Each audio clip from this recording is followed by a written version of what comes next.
Assalamualaikum, kembali lagi bersama channel Baby Manhwa.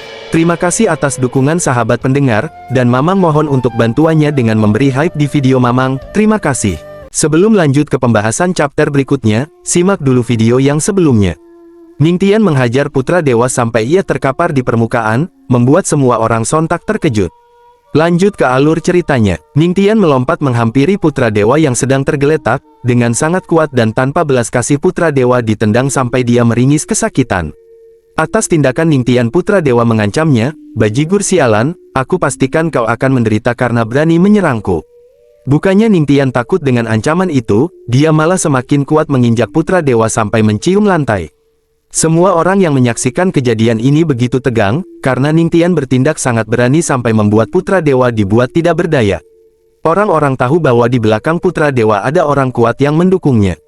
Ningtian yang mengaku kerabat Susen, membuat semua orang salah paham, dan menduga bahwa keberanian Ningtian atas dasar dari sekte surgawi. Padahal situasinya tidak seperti itu. Susen yang nampak cemas dan ketakutan, jika menyinggung putra dewa sama saja dengan menyerahkan nyawanya. Putra dewa meneriaki Susen, yang menjadi kambing hitam karena ulah Ningtian yang memprovokasinya. Lanjut Ningtian menegaskan kepada putra dewa, "Jika kau ingin balas dendam silahkan saja, itu pun jika kau bisa pergi hidup-hidup dari sini." Putra dewa yang ketakutan oleh Ningtian langsung melompat menjaga jarak, menanyakan identitas Ningtian dan apa yang diinginkannya. Ningtian langsung ke intinya, meminta kembali esensi kolam surgawi yang telah dicurinya. Putra dewa mengatakan bahwa benda itu bukan miliknya, tapi jika Ningtian mau, putra dewa akan mengajaknya untuk ikut ke sekte Xianzong, dan dia akan memberikan benda tersebut. Tiba-tiba Master Sekte Piao Miao yang khawatir berteriak, agar Ningtian tidak menuruti kemauan putra dewa. Namun Ningtian malah tersenyum, karena pemimpin sekte telah mengkhawatirkan orang yang salah. "Tenang saja, bukankah dia sedang mengundang serigala ke rumahnya?" Ningtian pun mengikat leher putra dewa dengan benang spiritual, dan menyuruhnya untuk memimpin jalan menuju sekte Xianzong. Dalam benaknya putra dewa merencanakan sesuatu, setelah Ningtian sampai di sektenya nanti. Putri Yueling menenangkan master sektenya agar tidak usah khawatir, mereka berdua yakin bahwa semuanya akan baik-baik saja. Master sekte pun merasa tersentuh, menganggap apa yang dilakukan Ningtian sampai sejauh ini demi sekte Piao Miao, dia pun dan yang lainnya akan mengikuti Ningtian pergi. Susen yang tahu betapa mengerikannya Ningtian, dia mengatakan tindakan putra dewa itu sangatlah bodoh. Susen yang penasaran apa yang akan dilakukan Ningtian dan putra dewa, dia pun mengikuti mereka dari belakang. Setelah lama terbang, singkat cerita sampailah di depan sekte Xianzong. Putra dewa mulai menunjukkan ekspresi gembira, dan membandingkan perbedaan luas wilayah dengan sekte surgawi yang sangat jauh. Dan Ningtian membenarkan bahkan menambahkan kalau sekte surgawi itu sampah. Putra dewa begitu kebingungan dengan ucapan Ningtian. Lanjut putra dewa mulai menyalurkan vena spiritualnya, untuk membuka penghalang yang melindungi sekte Xianzong. Tiba-tiba ada sebuah pusaran energi yang meneriaki mereka, sebagai tanda ancaman telah membuka penghalang tanpa izin. Terlihat beberapa orang yang belum diketahui muncul bersamaan dari balik pusaran. Ningtian langsung memperkenalkan diri yang sebagai murid dari sekte surgawi, dan memprovokasi mereka agar langsung datang ke sekte surgawi jika tidak puas. Rupanya bukan hanya Susen yang pergi, para petinggi negeri kekacauan dan yang lainnya pun ikut. Di dalam hati Susen sudah jengkel, ingin sekali menghentikan sandiwara ini. Orang dari sekte Xianzong merasa harga dirinya diinjak-injak, karena dengan sekte yang terbilang rendah sampai disepelekan. Putra dewa memperkuat kebenaran identitas Ningtian yang berasal dari sekte surgawi, dengan menyampaikan cara bicara dan kelakuannya yang sama persis. Ningtian ogah disamakan dengan Susen, dia menarik kuat tali yang mengikat leher putra dewa sampai dia tersedak. Lanjut ke pokok utamanya, Ningtian meminta energi kolam suci yang telah dicuri itu, dengan nada serius dan sedikit menekan mereka. Namun orang itu nampak tidak mengetahuinya, dia kebingungan apa yang diinginkan Ningtian. Tiba-tiba putra dewa menyela pembicaraan dan menuduh bahwa Ningtian ingin mengambil harta karun miliknya. Ningtian yang jengkel karena putra dewa terus mendorong dirinya seolah-olah dia yang jahat, maka Ningtian menarik tali yang menjerat lehernya semakin kuat lagi, hampir tidak bisa bernapas. Petinggi sekte Xianzong mengingatkan agar Ningtian jangan bersikap lancang jika tidak mengetahui sekte yang sedang dihadapinya. Namun sebelum mereka mulai bergerak, Ningtian menahan sejenak dan menanyakan tentang jurus telapak tangan yang turun dari langit. Dalam kesempatan itu Ningtian langsung menyuruh sistemnya untuk mengaktifkan kartu pemusnah sekali tembakan. Tiba-tiba saja vena spiritual melonjak dan terpusat di satu titik, area sekitar bergemuruh hebat, semua orang dari Sekte Xianzong sampai kebingungan dengan apa yang terjadi.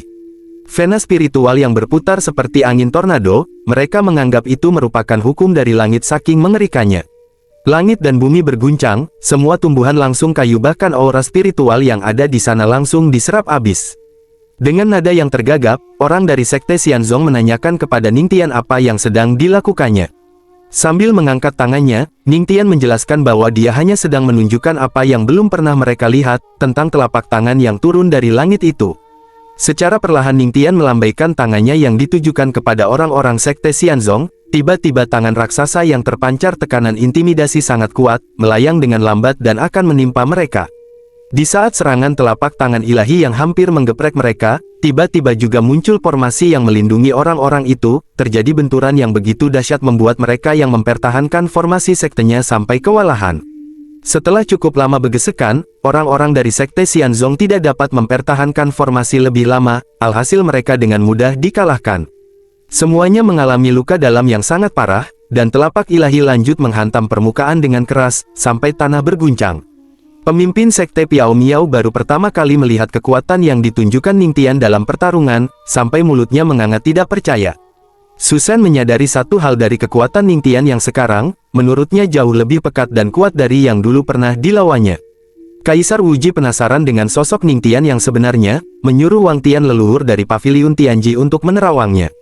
Dengan menggunakan harta surgawi, Wang Tian mencoba mencari tahu tentang Ningtian, namun alih-alih mendapatkan informasi yang detail, dia malah terluka sampai memuntahkan cairan merah. Bahkan sekilas Wang Tian melihat jika takdir Ningtian itu gelap. Mendengar itu Kaisar Wuji semakin penasaran apa yang dimaksud perkataannya. Wang Tian menjelaskan, bahwa takdir Ningtian tidak ditentukan oleh Dao Surgawi. Mendengar itu semua orang tercengang sampai keringat dingin. Lalu panel sistem muncul terpicu oleh keterkejutan mereka, dan Ningtian mendapat skill serangan ilahi, yang memiliki efek mutlak jika terkena targetnya. Putra Dewa mendapatkan kerugian yang sangat besar, keputusannya membawa Ningtian ke sektenya, malah membuat Sekte Xianzong yang diratakan. Putra Dewa mengingatkan Ningtian akan konsekuensi atas perbuatannya itu, Ningtian mana peduli, dia malah meminta energi kolam surgawi yang ada di dalam tubuhnya. Sedari awal Ningtian sudah tahu jika energi kolam surgawi ada di dalam tubuh Putra Dewa. Dengan sengaja dia pura-pura tidak tahu agar dibawa ke Sekte Xianzong. Untuk antisipasi maka Ningtian menghancurkan sektenya agar mencegah masalah di masa depan. Putra Dewa yang sudah tidak punya dukungan sektenya sekarang dia hanya bisa pasrah. Dari balik bajunya Putra Dewa mengeluarkan esensi kolam surgawi, lalu diberikan kepada Ningtian. Putra Dewa memohon pengampunan dan meminta untuk dibiarkan pergi. Namun Ningtian bukan tipe orang yang penuh belas kasih, Putra Dewa tidak ada pilihan maka dia menyerang di saat Ningtian fokus memeriksa esensi kolam surgawi. Tidak semudah itu bisa melukai Ningtian, dengan cepat Ningtian balik menyerang Putra Dewa, sampai dia terhempas dan memuntahkan cairan merah. Putra Dewa sudah tidak peduli dengan nyawanya sendiri, yang penting dia membuat Ningtian sangat menderita. Putra Dewa memecahkan sebuah giok hijau, lalu tidak lama muncul sosok raksasa yang berwujud spiritual. Sosok tersebut dikenal sebagai Dewa Pedang, kemunculannya langsung membuat pedang semua orang mengikuti kehendaknya. Putra Dewa merengek minta pertolongan kepada Dewa Pedang yang merupakan ayahnya. Pemimpin Sekte Piao Miao menunjukkan ekspresi panik, yang menandakan bahwa Dewa Pedang sangat berbahaya. Ningtian yang sudah diselimuti vena spiritual tidak peduli, tiba-tiba dia melesat dan langsung mengincar Putra Dewa yang telah menyerangnya secara diam-diam. Namun tidak semudah itu untuk dapat melukai Putra Dewa, sebelum Ningtian menggapainya, sebuah pedang raksasa sudah siap menghujam dari atas langit. Ningtian pun meningkatkan kecepatannya dengan membakar aura dewa yang ia miliki, sehingga Ningtian dapat melukai Putra Dewa sampai dia memuncratkan cairan merah. Lalu Ningtian mengaktifkan serangan ilahi, skill baru yang diberikan oleh sistemnya. Tiba-tiba telapak tangan Ningtian menjadi raksasa, kemudian ia hempaskan mengarah ke Dewa Pedang. Dan serangan Ningtian yang memiliki efek mutlak atau tidak bisa dipatahkan, berhasil menembus tubuh spiritualnya. Dewa Pedang tidak percaya ada manusia yang dapat mengalahkannya. Sebelum dia menghilang, Dewa Pedang menanyakan siapa Ningtian sebenarnya. Dengan tegas Ningtian mengaku bahwa dirinya adalah patriark dari Sekte Surgawi. Dewa Pedang mengancam kepada orang tua itu, entah siapa yang dia tuju, akan menghancurkan Sekte Surgawi mungkin Susen, dan mengingatkan Ningtian agar jangan melewati jalan kuno untuk menuju keilahian, jika tidak ingin mati mengerikan. Sosok Dewa Pedang pun menghilang seperti asap yang tertiup angin. Dan Ningtian yang sudah kelelahan, karena telah menguras kekuatannya untuk mengeluarkan serangan ilahi tadi, ia pun terhuyung lalu jatuh pingsan.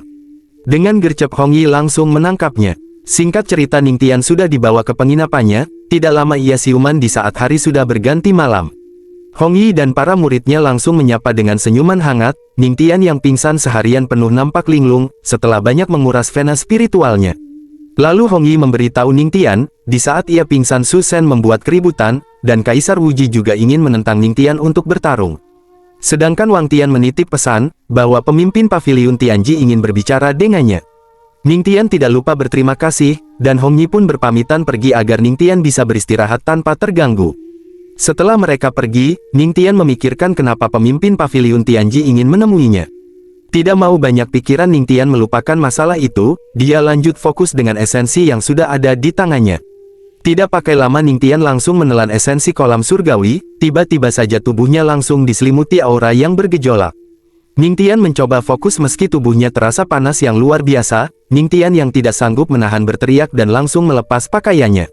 Ningtian tersungkur, dia takut tubuhnya masih lemah, dan akan meledak karena terlalu memaksakan diri. Namun tiba-tiba ada sebuah sentuhan yang mengalirkan vena spiritual ke tubuh Ningtian. Mendengar suara yang tidak asing baginya, Ningtian langsung berbalik dan menggenggam tangan yang ternyata adalah Master Yaoqi. Dengan ciri khas Yaoqi, dia langsung menawarkan diri untuk membuat Ningtian lebih rileks. Tanpa persetujuan Ningtian, Master Yaoqi langsung nyosor membuat mereka terjatuh ke tempat tidur. Master Yaoqi yang tidak suka basa-basi, ia berbisik sangat merindukannya. Ningtian yang masih dalam efek esensi kolam surgawi, dia langsung balik agresif dan menggerasak Master Yaoqi. Singkat cerita adu mekanik telah usai, berkat kultivasi ganda efek esensi kolam suci dapat dinetralkan. Ningtian berterima kasih atas bantuan Master Yaoqi, dan menanyakan keberadaan Luo Wuqing. Master Yaoqi memberitahukan, bahwa Luo Wuqing sedang disibukkan urusan sektenya. Tidak lama panel sistem memberitahu perkembangan fisik Ningtian yang membaik, dan telah menerobos ke ranah Kaisar Agung Bintang 1. Ningtian lanjut berkultivasi mencoba menerobos ke tingkatan berikutnya. Master Yaoqi memperhatikan dari dekat, yang tampaknya Ningtian menerobos dengan mudah tanpa hambatan. Panel sistem kembali muncul memberitahukan proses terobosan Ningtian, yang naik 1 bintang lagi menjadi Kaisar Agung Bintang 2. Dalam sekejap Ningtian bisa menaikkan 2 bintang sekaligus, yang biasanya membutuhkan waktu tahunan bagi orang biasa. Aura yang meluap-luap, Ningtian lepaskan dalam satu tarikan napas, sehingga terpancar sampai ke atas langit. Semua orang di luaran yang melihat kejadian itu sangat terkejut, terobosan Ningtian membuat kegaduhan sampai memicu guntur kesengsaraan. Warga desa yang panik bermunculan, langit bergetar hebat seakan-akan mau runtuh. Yueling dan Hong Yi bergegas keluar melihat apa yang sedang terjadi di sana. Di tengah kerusuhan sedang berlangsung, panel sistem memberitahu peningkatan tubuh fisik Ningtian yang telah mencapai puncak. Bahkan Ningtian menerobos kembali menjadi ranah Kaisar Agung Bintang 3. Padahal baru mencapai ranah Kaisar Agung saja, kekuatan Ningtian sudah setara dengan Kaisar Agung Bintang 4. Tiba-tiba Ningtian panik, dia baru menyadari area sekitar sedang gempa bumi. Tanpa dia tahu, bahwa semua itu adalah ulahnya sendiri yang menyebabkan kekacauan. Untung Master Yaoqi sigap langsung membawa Ningtian, kalau tidak patriark kita tertimbun bangunan yang ambruk. Di luar ruangan Hong Yi khawatir meneriaki Ningtian, dan menanyakan keadaannya. Mereka pun bergegas menghampiri, dan menanyakan siapa perempuan yang ada bersamanya.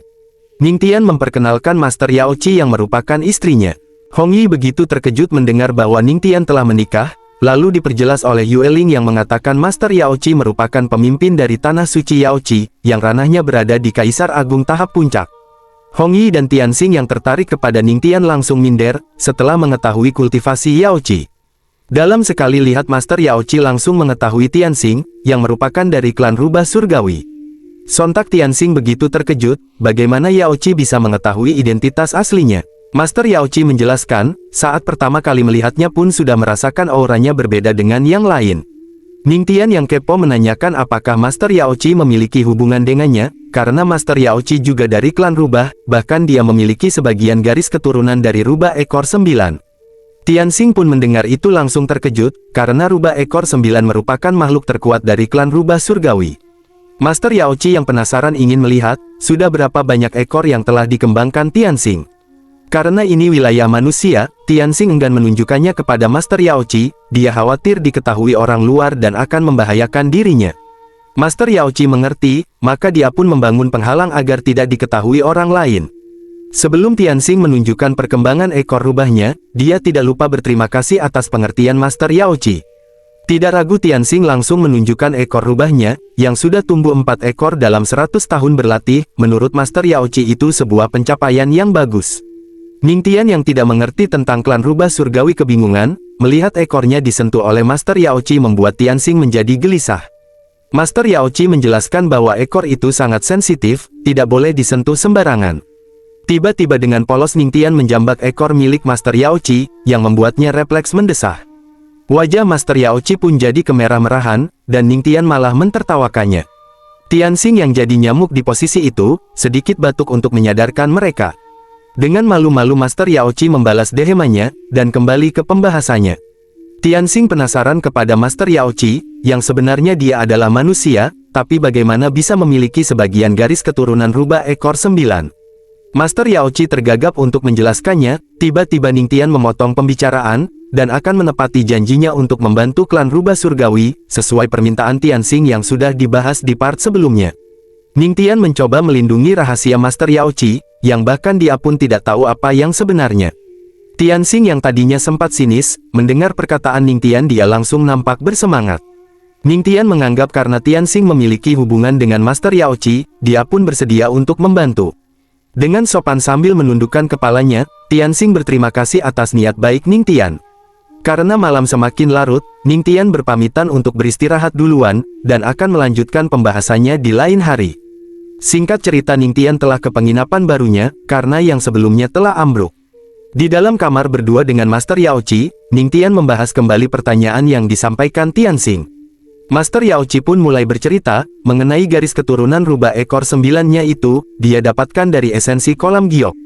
100 tahun lalu jalan menuju keilahian terbuka, mantan penguasa Tanah Suci mengabaikan iblis sejati yang ditekan di kolam giok. Dia malah pergi untuk mengambil kualifikasi menjadi dewa, meskipun penguasa berhasil, tapi Tanah Suci Yaoqi dalam bahaya, karena kurangnya pelindung yang kuat. Untuk melawan iblis sejati, saat aku berusia 7 tahun telah menggunakan teknik terlarang, memanggil rubah ekor 9 dengan menukar sebagian esensi fanaku. Begitulah caraku menyelamatkan Tanah Suci Yaoqi, sehingga sebagian tubuhku menjadi rubah ekor 9. Rasa sakitnya sangat luar biasa, meskipun meningkatkan kekuatanku, tapi aku bukan orang jenius seperti Luo Wuqing, aku hanya meminjam bakat rubah ekor 9. Ningtian menghibur Master Yaoqi yang merasa dirinya begitu rendah, meskipun bukan kekuatan miliknya. Ningtian mengapresiasi atas tindakan berani Master Yaoqi, dengan mengorbankan tubuhnya untuk melindungi tempat tinggal dan warganya. Lanjut Ningtian menanyakan apakah penguasa Tanah Suci Yaoqi adalah gurumu? Bukan, dia adalah ibuku. Lanjut Master Yaoqi menjelaskan, sebelum Yaoxi, penguasa sekaligus saintes di Tanah Suci Yaoqi adalah ibuku, dan akan terus turun ke anak perempuannya. Karena Master Yaoqi tidak menyukai aturan turun-temurun itu, dia pun merubah sistemnya. Ningtian pun menanyakan, lalu kenapa penguasa suci dipanggil Master Yaoqi? Ternyata sebutan itu hanyalah sebuah gelar saja, dan nama asli Master Yaoqi yang sebenarnya adalah Su Yue Yao. Ningtian pun langsung memanggil dan memuji istrinya dengan nama asli, membuat pipinya langsung merah merona. Setelah panjang lebar bercerita, mereka pun lanjut ke tahap berikutnya untuk adu mekanik. Su Yue Yao langsung ambil posisi atas.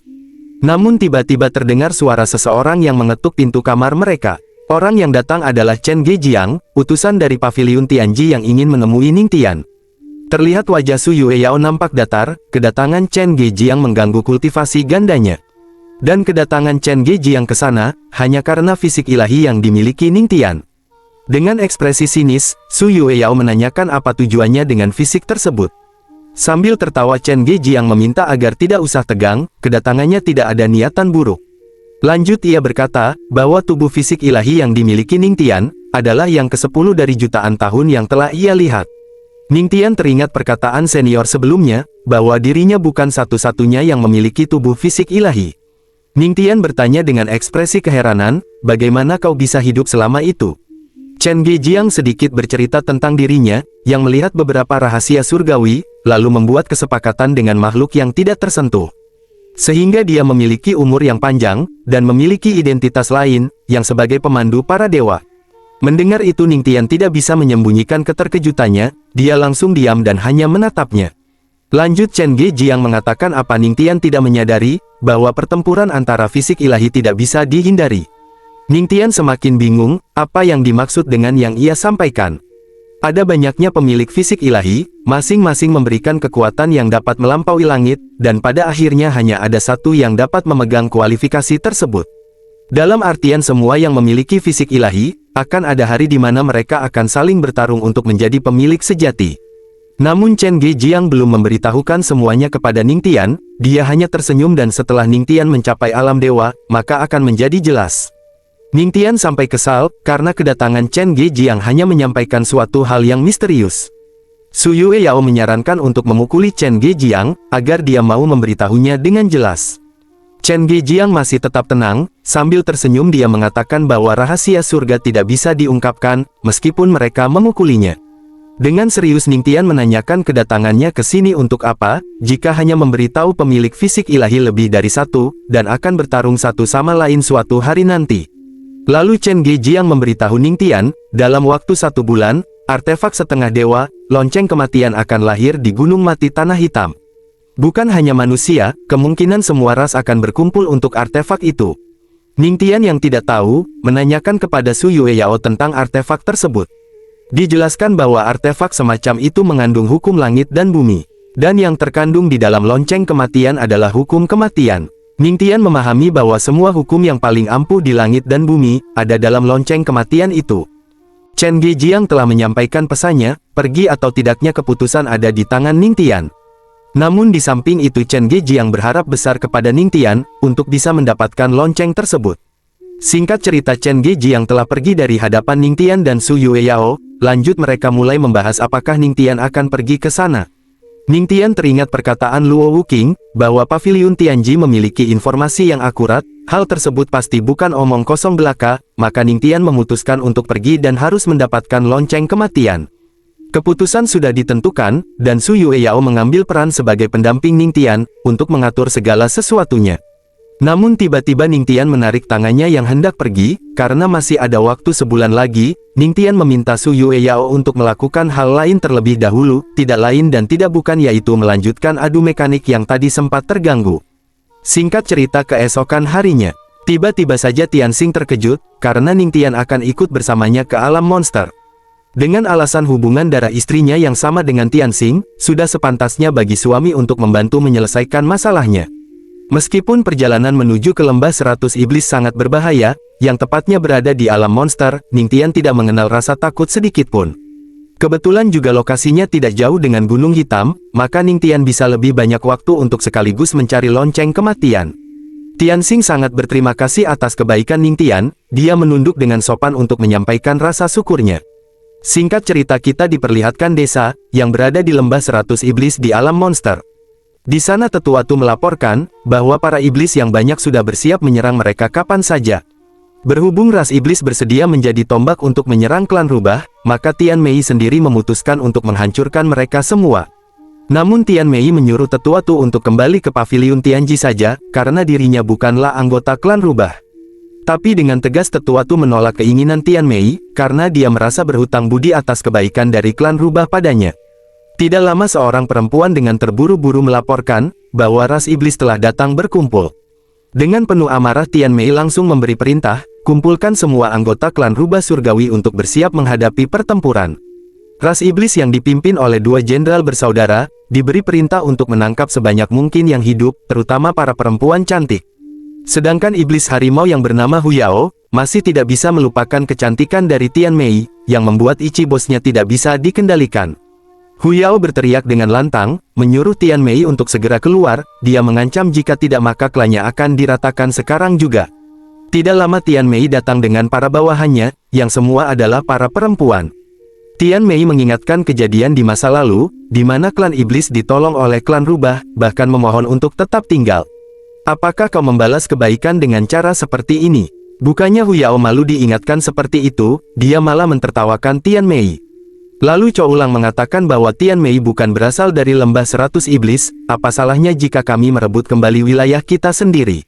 Dengan ekspresi yang seperti kelaparan, Hu Yao menyuruh Tian Mei memanggilnya sebagai tuan, maka sebagai imbalan beberapa bawahannya akan diampuni. Mendengar itu Tian Mei sangat marah, dia menatap tajam Hu Yao dan melontarkan kata-kata kasar. Tian Mei mulai mengumpulkan vena spiritual di satu titik, dan memberi perintah kepada bawahannya untuk ikut bertempur sampai mati. Tanpa rasa takut dan penuh semangat semua bawahannya bersorak. Tiba-tiba Hu Yao langsung menerjang, setelah mendengar niat perlawanan dari klan rubah surgawi.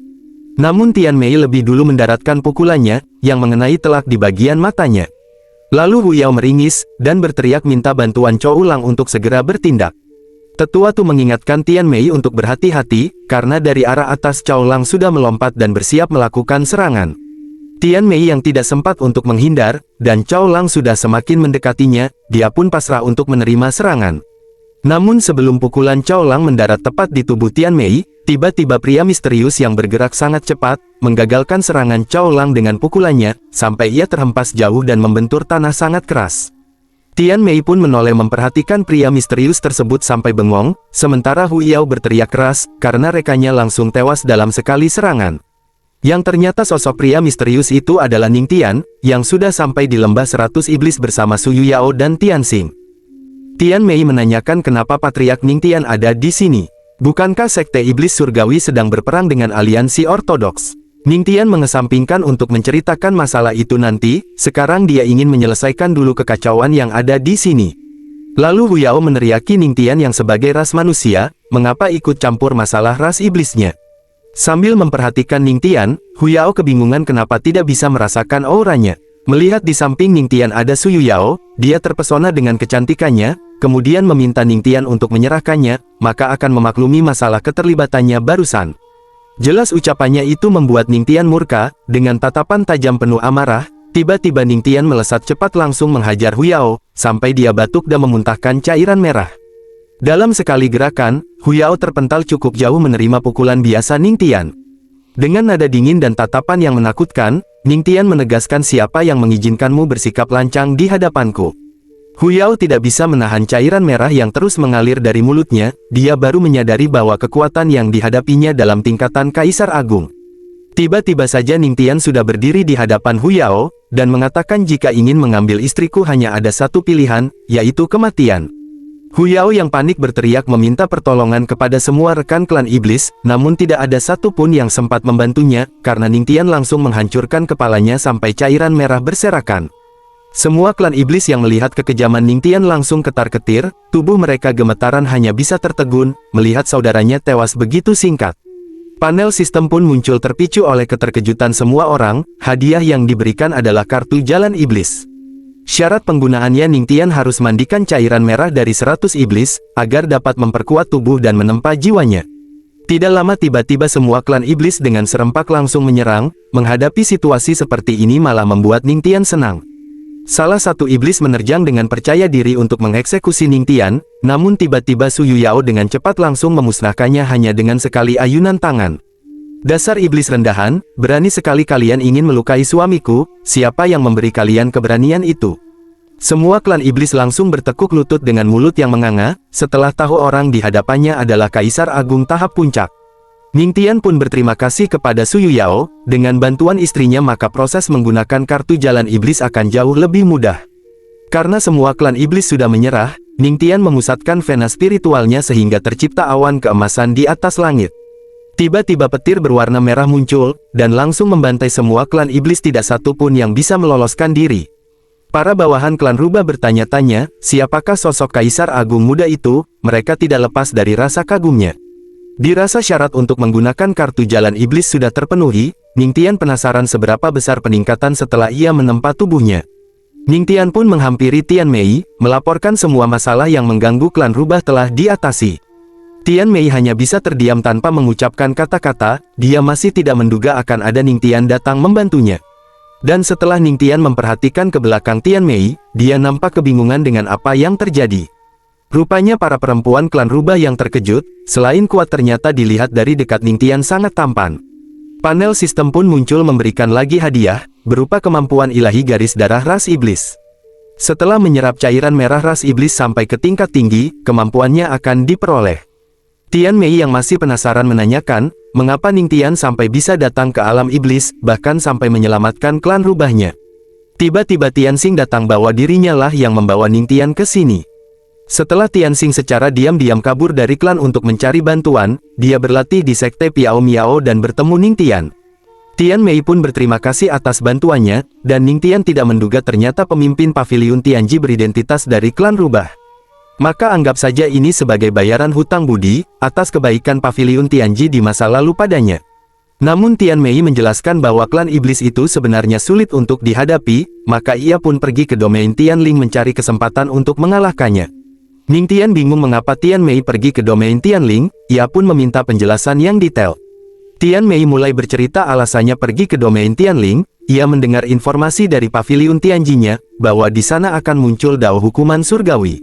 Su Yuyao sedikit mengetahui yang dimaksud Tian Mei, yaitu pencapaian tersulit di antara 3000 dao agung. Tepatnya momen langka seperti itu, hanya akan muncul setelah jalan kuno keilahian telah terbuka. Su Yuyao pun menduga apa mungkin lokasinya sekarang, akan muncul di domain Tianling.